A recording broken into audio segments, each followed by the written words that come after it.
Day 23, 17 days ago until the American Lung Association to fight for air climb. So the other day I got an email from this lady. She said she truly enjoyed my book, but as she read it, she thought I was just crazy. So after she read it, she put the book down and started living her normal life. Just going back paying bills, going back to work, complaining about shit. A few days later, she had time to think about the book, and it scared her. She thought, well, maybe this guy isn't crazy. And that's what scared her the most. Maybe he's here trying to show us human potential, what we're all capable of doing. A lot of people like to put titles on other people who are doing extraordinary things. It makes them feel better about themselves. Gives them a get out of jail free card. I'm not crazy, I'm just not like you. In sports, there's a thing out there called load management. A lot of us like to load manage our lives. When you do that, you can find yourself right at normal. Get off that, stay hard. With success in life comes more haters. Don't make them hurt your feelings. Use them for fuel. Use them for energy. In times of need, put them on mental Rolodex in your mind. And when you don't want to do shit, roll through your brain. Pull up that person who said you couldn't do something. You weren't fast enough, good enough, smart enough. Use it for energy. Instead of killing them with kindness, torture them with success. In life, we have to continue pushing past the odds. Use everything this world has to give you for fuel. Stay hard. And anybody, not just Navy SEALs, but anybody that can accomplish anything that is hard. The only separator is that they really want to be there. There's some people that get inspired, and that inspiration moves them to try to do something. But the inspiration is very high right now in this nice environment. We're in a nice environment. I watch a movie about some badasses, you're inspired. But the second you're not in this environment and you're actually doing what inspired you, that suck factor is now real. You're now there. And only those people who have been there a million times in their minds and have lived in that water and have suffered a million times and realize my legs may break, my knee may break, my bones will hurt. I will be the coldest I've been in my life. I will be miserable. And accept that. When you get in a horrible situation in life, your mind immediately says, everybody's does, even if you want to be there. But it starts to have all these different questions in your mind in that 1 second. And it says, okay, why are you here? Why you do this? Why this? Why that?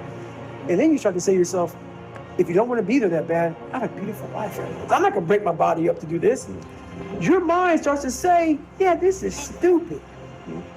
But if you are already knowing that this is going to happen to you, you have all the answers to these questions that your mind starts to give you when you're in suffer mode. Try to be 10% better than you were last week. So if you run at 30 miles a week, run 33. If you're swimming 500 meters, swim 550.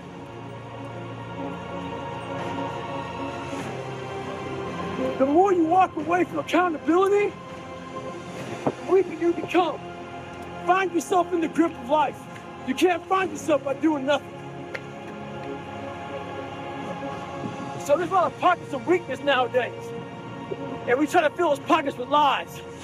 I did it for many years. So I'm out here in Colorado for a conference. I go to the gym and this trainer calls me over to talk to this group of people he's training. He says, hey man, what are you doing out here? So I tell him. He says, what kind of workouts are you doing? I said, well, one workout I'm doing, I'm climbing this mountain, 3,000 feet, 3 miles. But I do that every day. So the next day I'm out looking for him. Didn't see him.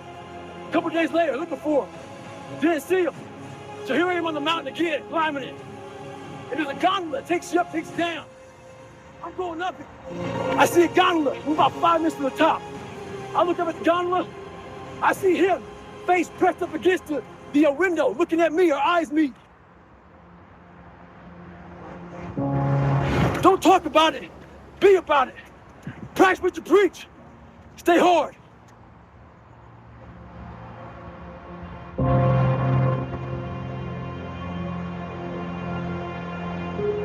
I like suffering in the way that is competitive, Yep. that brings out the absolute best in me and in everybody else. I want to see what you're made of. I want to see, like, almost like the Colosseum in Rome. You can't do it by writing a paper. And what I found out, and the only message I want to get across to people is, once you change one thing, your mindset, you can attack everything. People know, how do you keep grinding every day? You have to make those insecurities, those fears. Like when I was 300 pounds, I didn't have any drive. I was an insecure, lying kid, afraid. I had to look at my insecurities and in my fear and find drive in that. We're all looking for passion. Passion's all around you. All the energy and fuel you need is right in yourself. It's all there. You got a lot of stuff to do to overcome. And, you know, that's where I found it. I found it right there in my own insecurities. I found drive in my own insecurities. And that's the most powerful thing in the world. When you can find drive in your own doubt, fear, insecurities, you become very unstoppable. I'm in search for a feeling. I'm not in search for a trophy. I'm not in search for love. I'm not in search for more followers on Instagram or social media. When I started this journey years ago, and I realized that I'm going to be somebody, and I'm searching for a feeling of true victory for myself, and only myself. The second I shut out the whole world and realized that one thing, that I am in this world alone. I'm fighting this race by myself, weakest person on the planet Earth. My goal in life was to, in my mind, believe I'm the hardest man alive. And that's why the whole thing is can't hurt me. That's what it's about. It's about whatever you think you are, you have to make that dream a reality. But that's where the hard part is.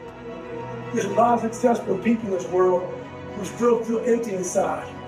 And they wonder why they still feel empty. So they try to make another million, 2 million, 3 million. Let's buy a new car, a new house, a new boat. Let's buy more of everything. At the end of the day, it still feels real empty inside. For me, I wasn't even successful, I just felt empty. So I was trying to hide my insecurities. You have to be there but not there at the graduation. Okay. You gotta be there in the worst In the parts suffering. that you know over and over again. You gotta live that in your mind. Dressing it up. Same thing with life. If you don't get inside your soul, inside your heart, and fix it, be willing to go to war with yourself. Stay hard.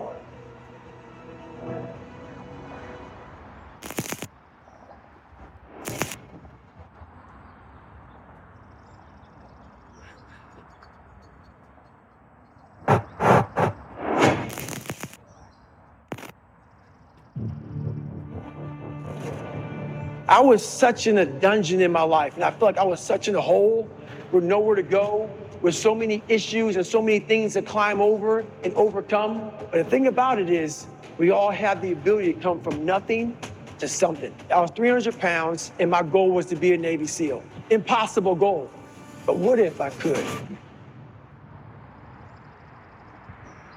You have to be willing to suffer to get to the other side. You know, the other side of suffering is a whole nother world that people have no idea that even exists. From the very beginning, how I became who I am today, I grew up very soft, very insecure. I was beat as a child a lot, not only physically, but also mentally. My dad was an alcoholic, so it transferred to him being very abusive, me growing up, not just to me, but also my mother. And from that, my foundation at an early age was cracked. I had a really cracked foundation growing up. So with a cracked foundation and my mom having a cracked foundation, I had no one to really, show me the ropes, show me the way.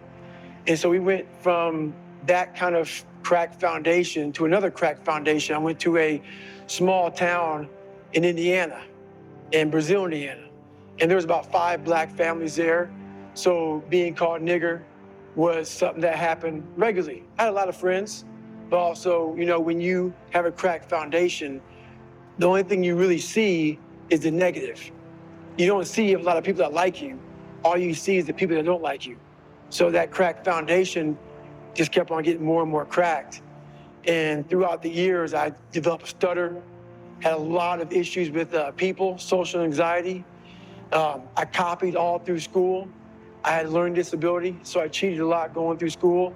So my foundation continued to get cracked.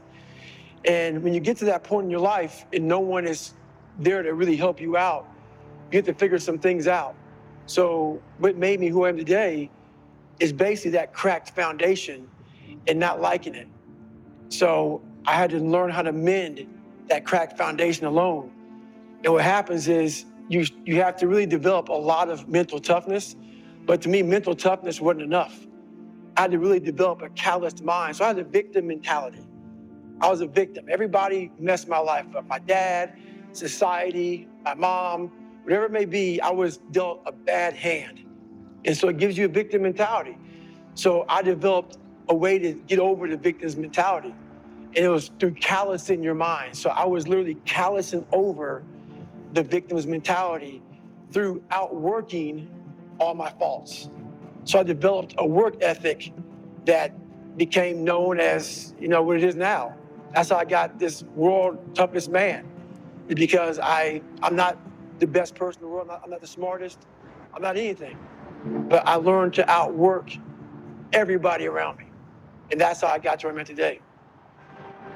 So I don't live a very glamorous life at all. I live very uncomfortable to a lot of people. It's not that I'm broke. It's not that I don't have the means to do it. It's like a boxer. A boxer may have a $4 million house, but before a big fight, he may go away to the mountains for about 2 months to train. Totally secluded, desolate world, may live on a cot, may live on the ground. What that boxer's doing is he's trying to form his mentality. He's trying to get that mentality to a very animalistic state. So when he goes inside that ring, his mentality is ready to do whatever it takes to win that boxing match. So what I realized from my foundation growing up was I had a very soft mind. And I live that way now, like that boxer training for that big fight. You know, I live that way all the time. So I'm always sharpening my sword. And how I sharpen my sword is I have a mentality of my refrigerator is never full. I've never arrived. And every time I get close to the top of a mountain, I fall back down on purpose. I believe that true growth is at scratch. Starting from scratch is true growth. You have to have friction in your life. There has to be friction in your life for you to be able to move forward. So many people call me the hardest man on the planet. I got to that point from having a never-ending work ethic. So if you want anything in life, a lot of people, we live in a society right now where mediocrity is often rewarded. Like mediocrity is almost the standard. And for me, if you live that way, that's where you could be at. So let's say you have 10 people. You have 10 people and all of them are mediocre. And you beat those 10 people in a race or at work, whatever it may be, you're really still mediocre. What we do in life is we set our standards to everybody else. What we do in life is we look at what someone did before us. We look at a standard. I don't look at anybody's standard. I set my own standard. And how I became this, whatever people call the hardest man on the planet, is I literally set my own standards.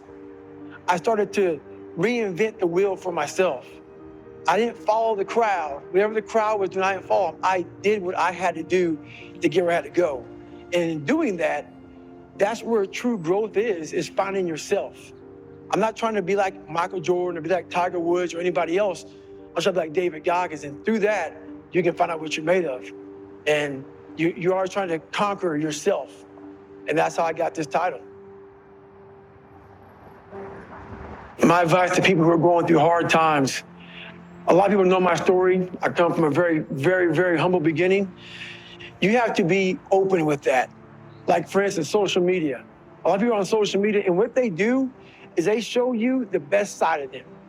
Everybody on social media, everybody out here in this world, if you have friends, everybody has two sides to them. We have the side that we want you to see, which is our best side. Our best side. But we also have this side that we're not working on. The side we're not working on is that side that we want no one to see. Like on social media, everybody posts where they're going, you know, I'm going here for vacation. This is me in the gym. This is me here. This is me here. What I do is I post my bad side. I let everybody know I'm this, I'm this, I'm this. I have to work on all these things. It's okay. So the first thing is you got to accept the fact that everybody judging you, you judging yourself, it is okay to be f***ed up. It's okay to not be exactly like everybody else. It's not, you know, it's okay to not follow the crowd. So that's the one thing I would tell people is don't worry about what everybody else is doing. Worry about what you're doing. Focus on what you're doing, because everybody else out there, everybody judging you, they also have problems themselves. And that's when I realized myself. So I stopped comparing myself to everybody else, and I just compare myself to me. I'm my own hero. I'm my own hero. I believe that a lot more people can relate to the struggle, a lot more than the success. People relate a lot more to that. You know, I relate a lot more to a person who's the underdog. Most of us in this world are underdogs. There's very few of us out here who are the 1%ers. And those 1%ers are those people who are like the CEOs, these people who are like the best basketball, the best golfer. Very few people are there. It's those people who are at the very bottom in the middle who are trying to get there. It's all about work ethic. So everybody likes the underdog. That's why that whole Rocky story, everybody loves a Rocky story. But the thing about it is, to develop that Rocky story, you got to work your ass off. And not many people are willing to do that part of it. That's the hard part about overcoming the odds, overcoming yourself, is you have to create a Rocky story. So why I like the Rocky film so much is when I was growing up, I didn't have much of a role model growing up. So in between my cheating and me ditching school and all these things, I got obsessed with people that I saw my life in their life. And I got obsessed with people who struggled, with people who were at the bottom of the daggone sewer. I got obsessed with watching these people, and I got obsessed with watching Rocky 1, round 14. And the reason why this specific round is, even to this day, I'm 43 years old. To this day, it puts chills in my body, is I can go back to where I was 10, 11, 12 years old, whenever the movie came out. And I remember my first time watching it. And I was watching round 14 of Rocky 1. And I'll never forget watching this guy who was Rocky, getting his butt kicked. Apollo Creed was just knocking him down, beating him up. And all he wanted to do was go the distance. And to a lot of people, this makes no sense to them. But for a kid who's looking for strength, who's looking for, like, is it possible? You're looking for, is it possible? Can I pull off the impossible? And me watching this film, that's what I saw. So it was a no-name boxer against the best boxer in the world, who was Apollo Creed. And I watched this guy in the ring, who was Rocky, just getting his butt kicked, falling down, getting up. In the 14th round, Apollo's like just killing this guy. But also Apollo's tired. He's extremely tired. But Apollo knocks him down in the 14th round for like the 30th time. And even Rocky's coach, Mickey, is telling Rocky to stay down. And Apollo turns around. He turns around, he thinks that he got this guy. He thinks he beat him. He thinks he finally took this guy out. This guy who's kept coming at him and coming at him, coming at him. Apollo Creed turns around, puts his arms in the air. He turns his back to Rocky, just assuming he's down. I got him. Everybody in the crowd saying, stay down, everybody. This guy is climbing the ropes to get back up. Totally destroyed, nothing left, but he found something. And this is the thing about it. He found something. And I watched this guy get up, and once he gets up, Apollo Creed turns around and sees this. And the look I saw, most people don't even see this. The look I saw on Apollo Creed's face was this look of total awe of who the hell are you? Who am I fighting? It looked like Apollo Creed's soul left his body and Rocky got his gloves and motioned him to come on. And Apollo Creed put his head down and shook his head. Why that scene resonates with me so much was I was such in a dungeon in my life, and I felt like I was such in a hole with nowhere to go, with so many issues and so many things to climb over and overcome on my own. I wanted every obstacle and every person that ever doubted me to look like Apollo Creed. I wanted the people, whoever it was, people, obstacles, whatever, to look at me like this guy's gonna continue coming after me. I wanted what Rocky had, this ability to keep getting up. I don't care if I win. I don't care if I'm the best. It's not about being the hardest man in the world. I just want to keep coming after you. So through years and years and years of visualizing that scene of that guy just getting up, it's just a movie to some people. But to me, it became what my reality had to become. I had to become that guy who could run on broken legs going through Hell Week, who can endure the most pain, the most suffering. To get where I have to go, I'm going to have to be that guy. And a lot of people will never understand that because a lot of people just don't have that kind of mindset. But we all have it. I came from nothing. But the thing about it is, we all have the ability to come from nothing to something. It's probably not going to happen in 2 or 3 more days. It takes that kind of spirit. It takes that kind of spirit. I should get there. The cookie jar. The cookie jar is something that I developed years ago. So what happens to me, happens to a lot of us in situations. We get put in these situations. In my whole life, I've been put in struggles. I've put myself in struggles. I've purposely put obstacles in front of me to see how I'm going to feel. Like, for instance, I run 205 miles at one time, nonstop. Do you know what goes through your mind when your goal is to run over 200 miles and you're at mile 100? You're at mile 100. You've run for over 24 hours. And your body is broken. You're destroyed. You have nothing left. But you have 100 plus more miles to go.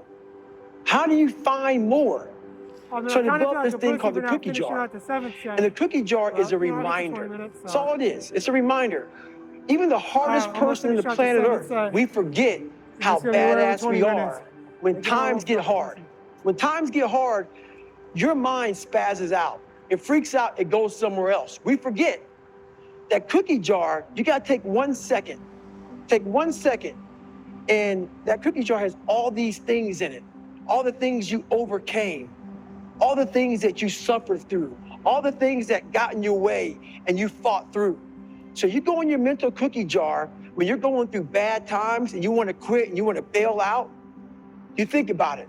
Okay, David, what did you do? You went through 2 Hell Weeks. You went through Ranger School. You went through this. You went through that. It's a reminder. It's a reminder that you are that badass. And that's all it is. The cookie jar is you take 1 second when you're in an extreme environment and your mind and your body are saying, we're done. We need to quit. You gotta remind yourself, hang on a second. I've overcome a hell of a lot more than this. And I have the strength to persevere, to move on, to not be mediocre, to not settle for what's in front of me, to overcome the odds. The what if mentality is a mentality of a lot of us in this world have people who say we cannot do something. You can't do it, you're too short, you look a certain way, you act a certain way, you're not smart enough. I hit that roadblock every time. I was 300 pounds. I'll never forget, I was 300 pounds. I went from 175 to 300 pounds, and my goal was to be a Navy SEAL. Impossible goal. And every Navy recruiter that saw me said that, besides one.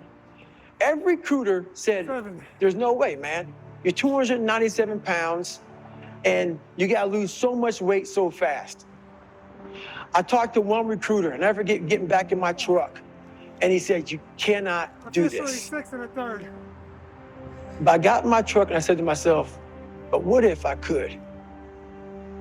What if I could pull off this I miracle? kind of felt like a dog. How will I feel last at the third of the very sixth. end So I wanted to if I finish can it off. defy all the odds? The what if mentality is this guy told me I was a 36th African American Navy SEAL in Navy SEAL history in over 70 years. Alright. This guy Name's told me there's only 23. 35 African Americans to ever be a American Navy Lung SEAL. Association Fight Marathon. He was pretty much telling See you me, tomorrow. you ain't got what it Whatever the takes. date is. I February took that somewhere and said, what if I can be the 36th? Day 24. Versus taking what he said, Alright, see ya. all Bye. the negativity